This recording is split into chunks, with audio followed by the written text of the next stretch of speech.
नमस्कार, knocking-news.com में आपका स्वागत है। मैं हूं गिरजेश वशिष्ठ। अमेरिका की दुर्गति की कहानी आज आपको सुनाने वाला हूं। किस तरह से अमेरिका फंस गया है चारों तरफ से और उसके काबू से चीज़ें बाहर निकलती जा रही हैं। अपने देश के अंदर अपना हाल खराब है, बाहर भी हाल खराब है। अंदरूनी राजनीति भी बाइडेन को चैन से सोने नहीं दे रही है। नतीजा ये हुआ है कि अमेरिका ऐसे ऐसे लोगों के पास जाकर सहायता मांग रहा है, संबंध बेहतर बनाने की कोशिश कर रहा है, जिनके नाम से अमेरिकन्स चिढ़ते हैं। कहां से बातचीत शुरू करूं? यहीं से शुरू कर देते हैं कि हालत यह है कि गजा के अंदर अमेरिका के अपने हथियार, अपनी मिसाइल, इजराइल की मिसाइल, इजराइल के बम खुद इजराइल के खिलाफ इस्तेमाल हो रहे हैं। अमेरिका के बम इजराइल के खिलाफ इस्तेमाल हो रहे हैं।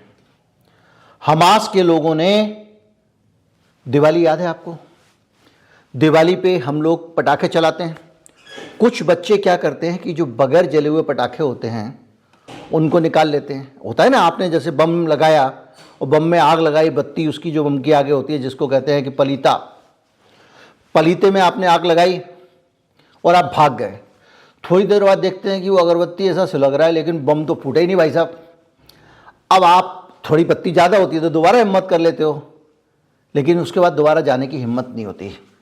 तो जो इजराइल और आईडीएफ के लोग जो बम फेंक रहे हैं, 2-2 हज़ार पाउंड के, 150 पाउंड के, 200 पाउंड के, वो बम जब जाके गिरते हैं तो ये इजराइल वाले ये तो कर नहीं सकते कि बम नहीं चला तो चला, जाके दोबारा माचिस लगा के आ जाऊं।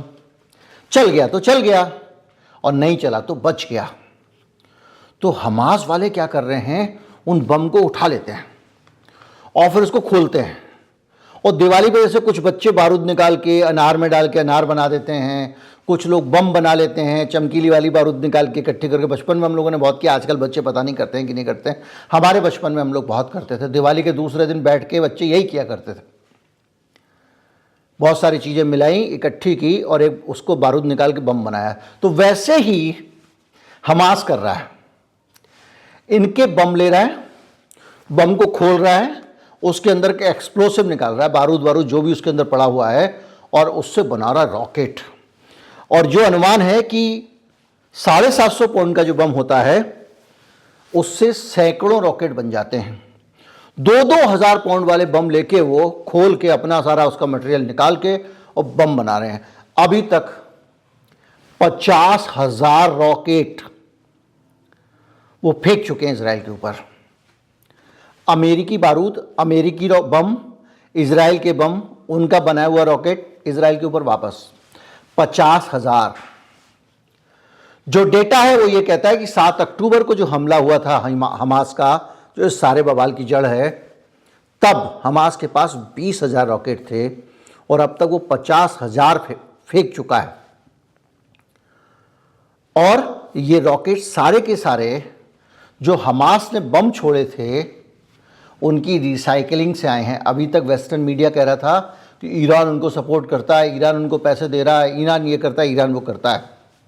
लेकिन अब हकीकत ये सामने आती है कि ये इन्हीं के बम खोलकर बना के उनके ऊपर फेंक रहे हैं। आप सोचिए, इससे अमेरिका की चिंता बढ़ गई है, क्योंकि अभी तक ये हमास का कुछ तो बिगाड़ नहीं पा रहे हैं। हमास के ऊपर तो ये कुछ भी नहीं कर पा रहे हैं, माचिस की तीली भी नहीं चला पा रहे हैं। मार किसको रहे हैं? 2,000 लोगों को मार दिया। आज फिर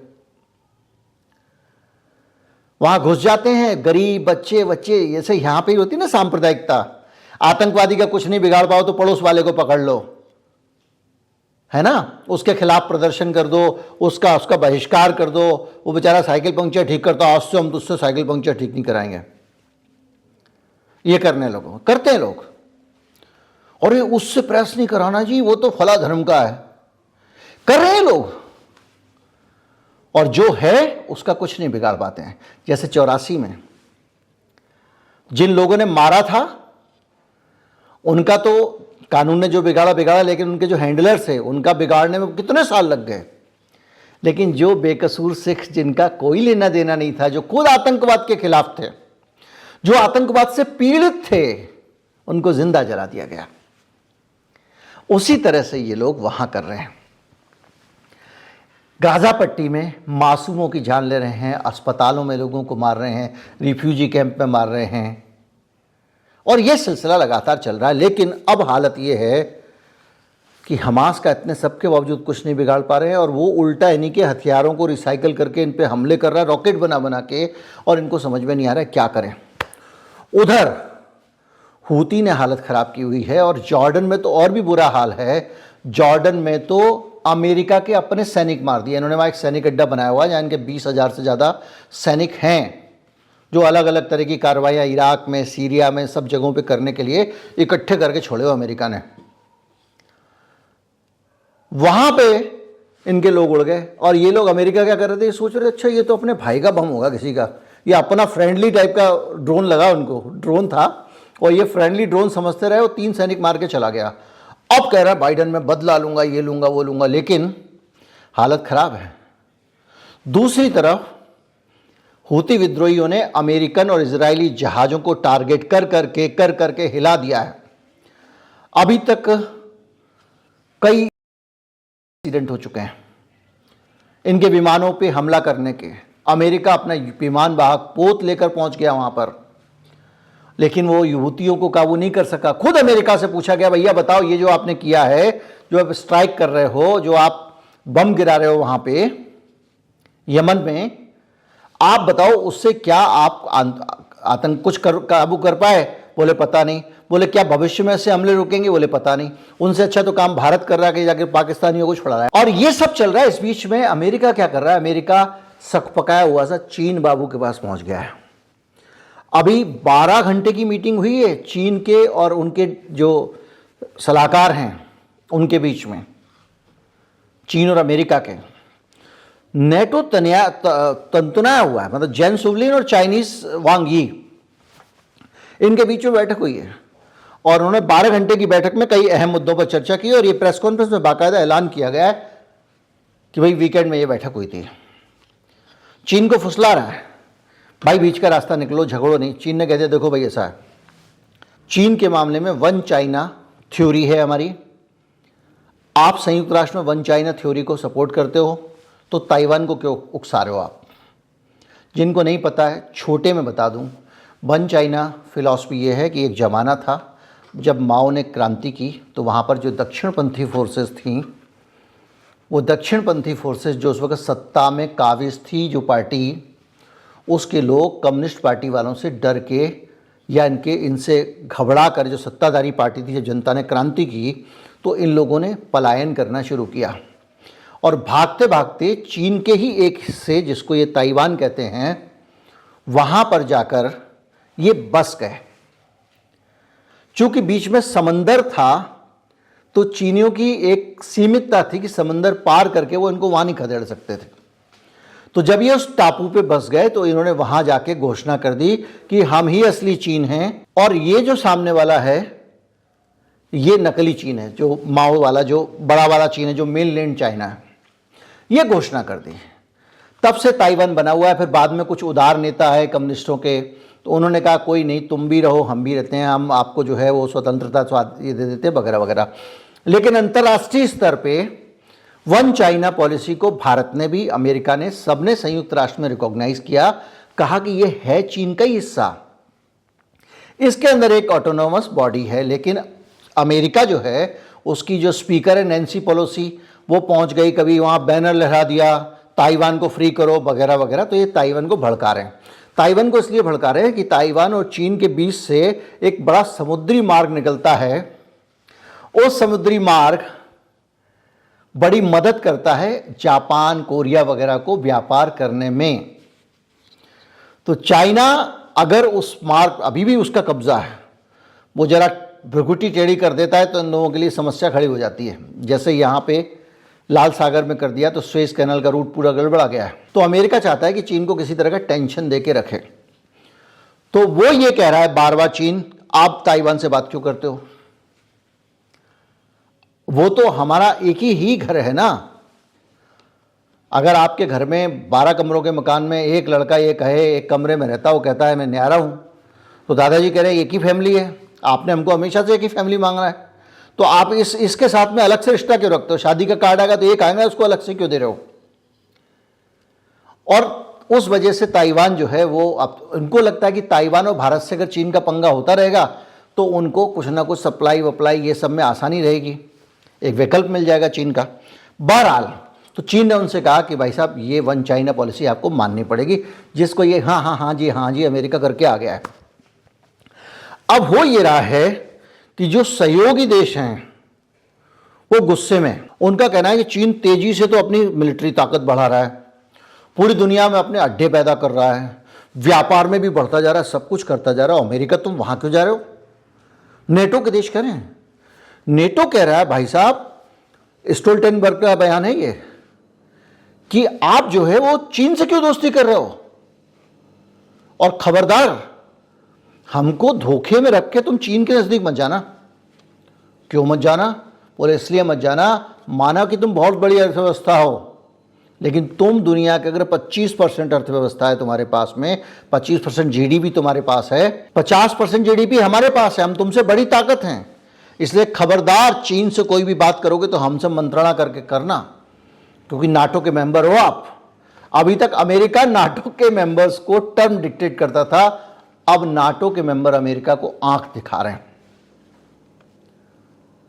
ये हालात चल रहे हैं। और इस बीच में इकोनॉमी का हाल समझिए। देखिए, तेल और गैस, आपको पता है कि $80 पर बैरल दाम हो गया है। इसके अलावा BP, शेल, इक्विनोर जैसी बड़ी बड़ी कंपनियां लड़खड़ा गई हैं अमेरिका की। LNG का पूरा कारोबार, LNG मतलब जो हमारे घर में वो आती है ना गैस, या जो CNG आप भरवाते हो, LNG को ही कस के भर दिया जाता है कम जगह में तो वो CNG हो जाती है। तो ये सारा गड़बड़ाया हुआ है, नेफ्था का कारोबार गड़बड़ाया हुआ है। किस लिए? वो जो लाल सागर और ये बड़ी बड़ी कंपनियां लड़खड़ा गई हैं। ब्लैक सी यानी काला सागर यूक्रेन के नीचे, लेकिन वहां पर कब्जा है रूस का। भारत जैसे देश अपना सूरजमुखी का तेल यूक्रेन से मंगाते थे, वो काला सागर के नज़दीक से आता था। कुछ अधिक चतुराइयां बरतने के कारण रूस ने वहां से थोड़ी इजाज़त दी थी, उसको रोक दिया गया है। तो अब दुनिया में तेल के कारोबार का संतुलन गड़बड़ा गया है, क्योंकि सूरजमुखी का तेल जो हमको वहां से आता था इसी स्वेज नहर के ज़रिए, अब मामला अटक गया है। तो तेल महंगा ही नहीं हुआ है, अमेरिका की अर्थव्यवस्था पे भी असर पड़ा है, क्योंकि बड़ी बड़ी कंपनियां इस कारोबार में थीं। और 40% जो एग्रीकल्चर गेहूं है उसको लेकर भी एक समस्या हो गई है, क्योंकि वो स्वेज कैनाल से आता था। रोबस्टा कॉफ़ी भारत से अमेरिका जाती थी, उसकी भी 9% के करीब कमी हो गई है। वियतनाम, इंडोनेशिया और भारत से वो जाती थी, लेकिन मामला अटक गया बीच में। जैसा मैंने आपको बताया कि जिस नहर से अमेरिका, एशिया और यूरोप जुड़ा था, उस नहर में हूती विद्रोहियों ने आतंक फैला रखा है। इसके अलावा सनफ्लावर ऑयल मैं बता चुका हूँ, माइनर मेटल्स और ड्राई बल्क्स, बाकायदा शिपिंग, ग्लोबल ट्रेड की फ्रेजिलिटी इतनी हुई है कि जर्मनी में जो आपका एलोन मस्क है, उसकी टेस्ला का प्लांट उसने बंद कर दिया। सुजुकी को, टोयोटा को भी अपने कारोबार पे लगाम लगानी पड़ी, बंद करना पड़ा, क्योंकि इन तीनों को जो पार्ट्स जाते थे वो यहीं से ताइवान, सिंगापुर, चाइना, इंडिया, इस सबसे जाया करते थे। सप्लाई रुक गई, पूरा साउथ अफ्रीका चक्कर लगा के, पूरा अफ्रीका एक तरह से मान लीजिए आप पहुंच रहे हैं वहाँ पे। तो ऐसी हालत में अमेरिका का पूरा कारोबार, इकोनॉमी गड़बड़ाई हुई है। फैशन, अपैरल और दूसरी चीज़ें जो हैं वो भी, H&M, प्राइमैक्स जैसी बड़ी बड़ी कंपनियां, इनकी भी जो सप्लाई थी वो टूट गई है, क्योंकि बांग्लादेश में गारमेंट्स बनते हैं, भारत में गारमेंट्स बनते हैं रेडीमेड। टेक्सटाइल का कारोबार, चीन से बहुत सारा टेक्सटाइल आता है, भारत से आता है, और ये मार्ग बंद होने से इसकी सप्लाई की भी वहाँ कमी पड़ गई है। और ये तब हो रहा है जब इलेक्शन सर पे बाइडेन के। अमेरिका घबराया हुआ है। उधर ट्रंप ने ऐलान कर दिया कि हम सरकार में आएंगे तो चीन के ऊपर लगाम लगाएंगे, और चीन के साथ जो हमारा लेन देन है, हमारा कारोबार है, चीन के साथ में जो हमारा बिजनेस है उसको कम करेंगे। चीन खुले हाथ से चीज़ें हमको भेजता रहता है, हम लेंगे ही नहीं। इससे और टेंशन हो गई है कि भाई ये ट्रंप तो वैसे भी पावर में आता दिख रहा, अगर आ गया तो अमेरिका की अर्थव्यवस्था कैसे संभलेगी, क्योंकि अमेरिका में काम करने वाली कंपनियों को रॉ मटेरियल चीन से मिलता है, कंपोनेंट चीन से मिलते हैं, चिप तो चीन से ही जाएगी भैया। तो वो सारी चीज़ें जब नहीं मिलेंगी तो कंपनियां वहाँ से भागेंगी, दूसरे देशों में प्लांट लगाएंगी, तो अमेरिका की इंडस्ट्री बाहर चली जाएगी, अमेरिका में बेरोजगारी के हालात खड़े हो जाएंगे। ये अलग संकट है। एक जगह से अमेरिका नहीं पगलाया हुआ, पहले ही वो अपने यहाँ पे अजीब अजीब सी हरकतें कर चुका है, ब्याज बढ़ा चुका है, ये सोच के कि हम जो है बाज़ार में पैसे की सप्लाई कम कर देंगे तो उससे क्या होगा कि महंगाई बढ़ जाएगी, जो महंगाई बढ़ रही है वो रुक जाएगी, क्योंकि महंगाई की दर उनके 7% के आसपास लगातार चली आ रही है, जो बहुत खतरनाक है। तो वो उसको रोकने के लिए क्या कर रहे हैं, पैसा महंगा कर रहे हैं। पैसा कम होगा तो चीज़ की खरीदारी कम होती है, उससे महंगाई कम हो जाती है। ऐसा डिमांड सप्लाई का रूल है। मैं ही हूँ, अगर मेरे को बोनस का पैसा मिल गया दिवाली पे तो मैं इसी खरीद लूँगा, अगर वह पैसे कम मिलेंगे, इंक्रीमेंट नहीं हुआ इस साल, तो बहुत सारे प्लान अपने पोस्टपोन कर दूंगा। वही वो लोग कर रहे हैं। एक तरफ तो ये कर रहे थे वो महंगाई कम करने के लिए, दूसरा उन्होंने दुनिया भर में इतना महंगा माल बेचा है, यूक्रेन युद्ध का फ़ायदा उठा के बहुत सारा हथियारों का एक्सपोर्ट किया, बहुत सारा कच्चा तेल महंगे दामों में बेचा, पेट्रोलियम प्रोडक्ट महंगे दामों में बेची, पूरा यूरोप लूट के अमेरिका लाया जा रहा था पैसे अपने पास से। गैस, तो फिर उससे पैसे का फ्लो बन गया, तो उनकी इकोनॉमी उनके काबू में आ ही नहीं रही है। हर तरफ से अमेरिका इस वक्त बेहद ख़राब हालत में है। अब देखिए, हाथी जो है उसकी जान निकलने में भी टाइम लगता है।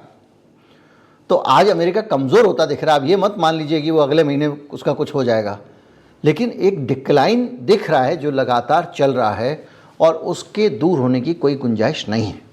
उम्मीद करता हूँ वीडियो आपको अच्छा लगा होगा। अच्छा लगा हो तो ज़्यादा से ज़्यादा लोगों तक पहुँचाएं, चैनल को सब्सक्राइब कर लें। नमस्कार, जय हिंद।